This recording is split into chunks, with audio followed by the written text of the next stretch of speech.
All right, so 4.2, day 3. In this video, you're going to see simply the rational zeros theorem, and that's it. Rational zeros theorem. We're going to get practice on this, make sure we're really good at this as we keep going, because the rational zeros theorem, here is where we're going to get those hints in order to solve any polynomial function. So let's take a look. I ask you to solve this problem up here, which we've done 100 times at this point. So think, how would you factor that? You should be automatically going down to step 4 on that sticky note that's on the board. It's going to be the guess and test method. So I'm thinking, multiply to get this, multiply to get this, take the outside and the inside to get this middle term here. So let's get to it. I know to get the first term, it's got to be a 3x and an x. What I'm going to do is I'm going to show you a different strategy that might help you with this guess and test method a little bit. And maybe some of you have seen it before, but I figured, hey, let's try it. What I'm going to do is I know that 3x squared, this guy right here, I know there is only one possibility. It's got to be 3x and x. But with this negative 20, I know I have multiple possibilities. It could be 1 times 20. It could be 2 times 10. It could be 5 times 4. I'm not sure which one it is, so watch this. Here's what I'm going to do. This is another strategy that I'm going to show you. So let's try it out and let's give it a shot. Here it is. So what I did is I listed all of the factors of the first term. I listed all of the factors of the second term. What I'm going to do is try to manipulate these in a way that will somehow give me this 11 that I'm looking, or negative 11 that I'm looking for. So watch this. I'll do the first one really, really slowly for you, and then I'm going to get a little faster. If I focus my attention on this first pairing here, is there any way that I can manipulate those numbers to somehow get an 11? Well, if I take the 1 and the 1, that gives me 1. If I take the 3 and the 20, that gives me 60. So 60 and 1, it's either going to give me a 61 or it's going to give me a 59. I don't think that's going to work. What if I took the 3 and the 1 and the 1 and the 20? Will that work anyway? Well, that gives me a 3 and a 20. So it's either going to give me 23 or it's going to give me 17. That's never going to give me an 11, so I know that first pairing is out. What about the second pairing? What if I took this and this? A 2 and a 30. So that's either 28 or 32. That's not going to work. What if I did the 1 and the 10, the 3 and the 2? That's 6 and 10. Well, that's 16, or that's 4. Okay, so I'm getting a little closer. That's not going to work. But watch this. If I take the 1 and the 4, and the 3 and the 5, 1 and 4 is 4, 5 and 3 is 15. Do you see how if I take 15 minus 4, voila, there's the 11 that I'm looking for. So I know that there is my pairing. All I have to do now is figure out where do the numbers go in here. Well, we said the 3 and the 5 go together, so I know that means that the 5 has to go here, and therefore the 4 has to go here. The only thing I have to do is determine whether it's going to be positive or negative. So watch this. I know it's got to be negative 5 because that's going to give me negative 15. Think, we're checking this here. That's going to give me negative 15 and positive 4, negative 15 and positive 4, voila, there's the negative 11 that I was looking for. Okay, so I know that is factored correctly now. If this is going to help you, then great, let's do that. If it's not going to help you, remember you always have the fallback plan, that slip and slide method that we talked about. Or if you want to just practice with your brute force guessing and testing, great, let's do that. Think about what makes these two then equal to 0. Well, that should be really easy. First one is 4/3. The second one will give you positive 5 over 1. I put positive 5 over 1 for a reason you're going to see in a second. Ready? Watch this. So that's what we did before. Let's take a look at the rational zeros theorem. It says if a polynomial function has integer coefficients, meaning integers, right? 3, negative 11, negative 20, no fractions, right? Integers. Then every rational zero of the function has the following form. This P over Q should look familiar. You've kind of seen it on the chalkboard that I have the example problem up there. Well, it's time for you to understand what your P's and Q's are. So watch this. What I did, my P's are always going to be the factor of the constant. Factor of this guy right here. My Q's are going to be factors of the leading coefficient. This guy right here. Okay, so watch this. That negative 4 and negative 5, well, according to the rational zeros theorem, that negative 4 and negative 5 should be factors of the constant. Is negative 4 and negative 5 a factor of that constant? Look at that. They are factors of negative 20. According to the rational zeros theorem, it says that the Q, aka the denominator, should always be factors of the leading coefficient. Well, look at the denominator.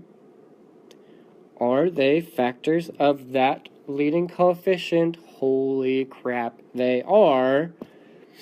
So my rational zeros theorem works. Right? It's always going to work like that.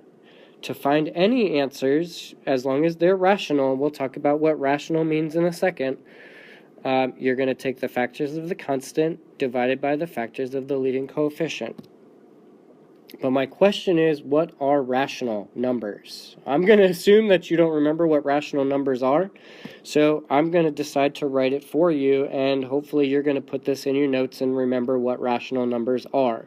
Because when we solve some of these problems, we are going to get irrational numbers, and we'll talk about that when the time comes. But rational numbers, there it is. Rational number is any number that can be written as a fraction. Okay, so any number that can be written as a fraction. Those are all rational numbers. So let's take a look at an example. I ask you in letter G, list all possible rational zeros for the function, there it is, p of x.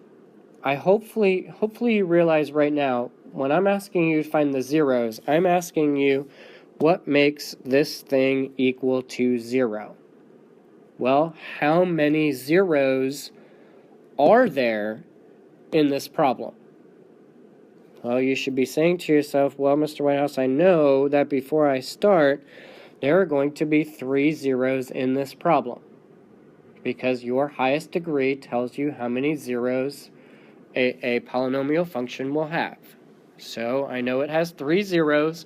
Right now, think about it.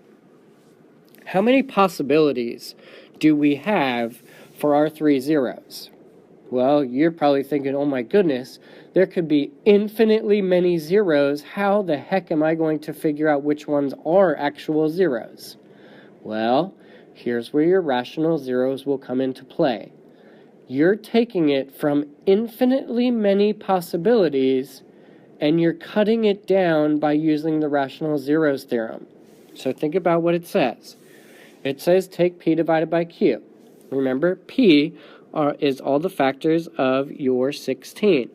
Q are all the factors of positive 6. So, all right, all the factors of 16, remember they could be plus or minus. So 1, 2, 4, 8, and 16. All plus or minus, right? Plus or minus 1, plus or minus 2, plus or minus 4, plus or minus 8, plus or minus 16. Those are all of the possible factors of 16. What about your 6? Well, it could be plus or minus 1, plus or minus 2, 3, and 6. So I've taken it from infinitely many possibilities down to, well, I'm kind of down to a list. I got to do one more step before I get to that list. I want to show you. Ready? So to generate the list, what I'm going to do, I have to take each one of these numerators divided by each one of these denominators. You're probably thinking, holy crap, that's going to take forever. Watch. I'm going to start this way. I'm going to do 1 divided by 1. Well, that's plus or minus 1. I'm going to do 2 divided by 1, 4 divided by 1, 8 divided by 1, 16 divided by 1. I'm going to start doing it that way. When I do that, I get plus or minus 1, 2, 4, 8, and 16. Okay, so my advice, what I like to do is say, I've taken care of this positive 1. I have taken my numerator to this denominator. The positive 1 is now finished. So I put a check mark there. Next, I'm going to take my second denominator, and now I'm going to take positive 1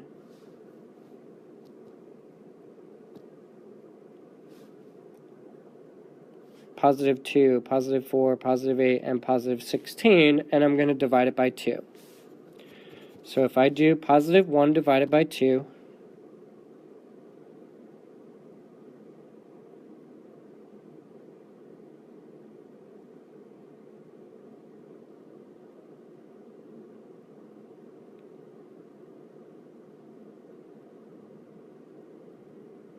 sorry, a little bit of technical difficulty there. My screen froze for a second.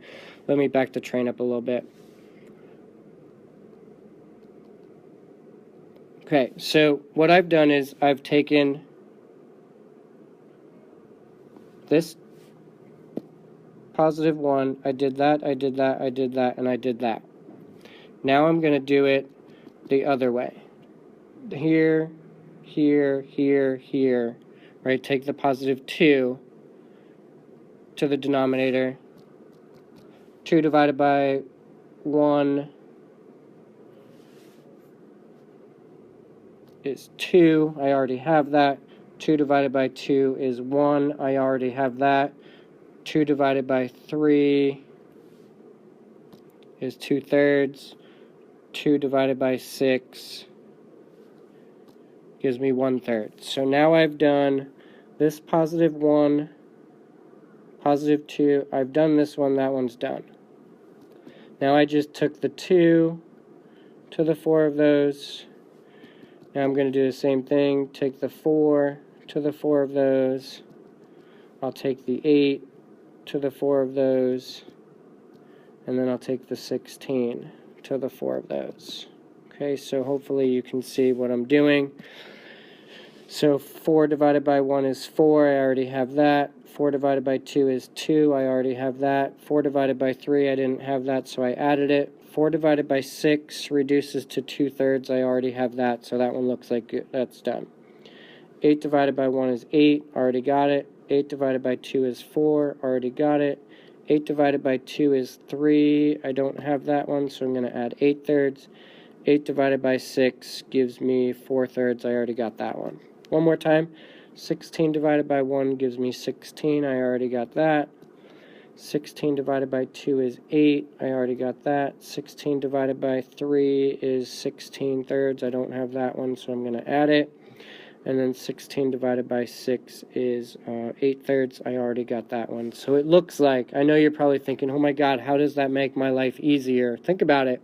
I went from infinitely many possibilities down to this many possibilities. So I went from infinitely many to 1, 2, 3, 4, 5, 6, 7, 8, 9, 10 times 2. I went to 20. So you can't complain. From infinitely many down to 20, not bad, right? So these are all of my possible zeros in this problem. So your rational zeros theorem, remember, they're your P's and Q's. Good job.